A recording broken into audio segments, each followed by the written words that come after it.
बिस्मिल्लाहिर्रहमानिर्रहीम। अस्सलामु अलैकुम। वसीम गजू यूट्यूब चैनल में तव्हां नाज़रीन खे ख़ुश आमदीद। उम्मीद आहे त तव्हां ख़ैरियत सां हूंदा।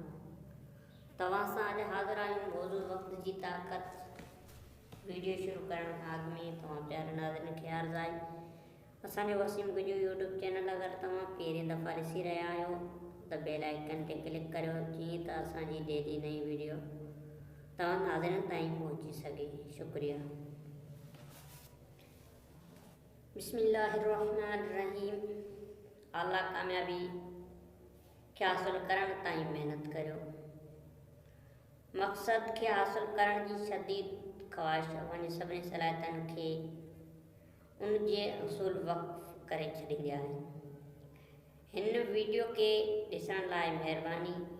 मूंखे ख़बर आहे त तव्हां तमामु मसरूफ़ आहियो।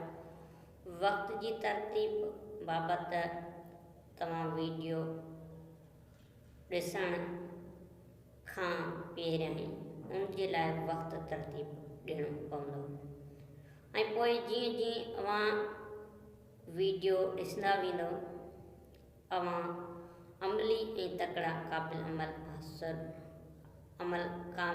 कामयाबी हासिल करण जा तरीक़ा हिकमत अमलियूं ऐं आला कामयाबी खे हासिल करण जा तरीक़ा सिखंदा वेंदो ऐं उहे हमेशह अव्हांजे इस्तेमाल में रहंदा जॾहिं अव्हां उन्हनि ताक़तवर ऐं अमली तरीक़नि खे इस्तेमाल में रहंदा।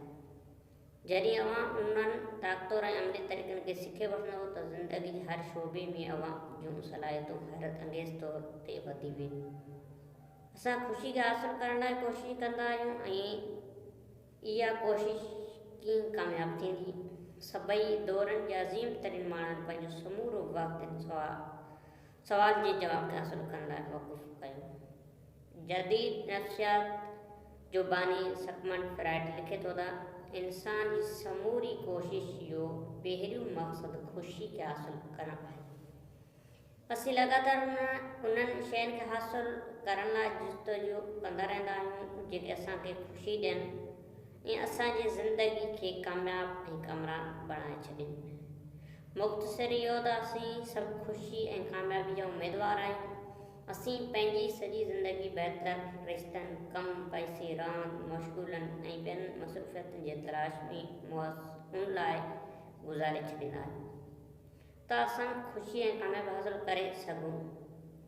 हीअ वीडियो तव्हांखे वक़्त जी तरतीब बाबति सभई आला तरीन ख़्याल मुहैया कंदो जंहिं सां तव्हां पंहिंजी ज़िंदगी ऐं मसरूफ़ियतुनि खे मुनज़्ज़म करे पंहिंजे लाइ कामयाबी जा दरवाज़ा खोले सघो था ऐं पाण खे ख़ुशि रखण लाइ जेको चाहियो हासिल करे सघो था। वधीक असांजो चैनल वसीम गजू यूट्यूब ॾिसंदा।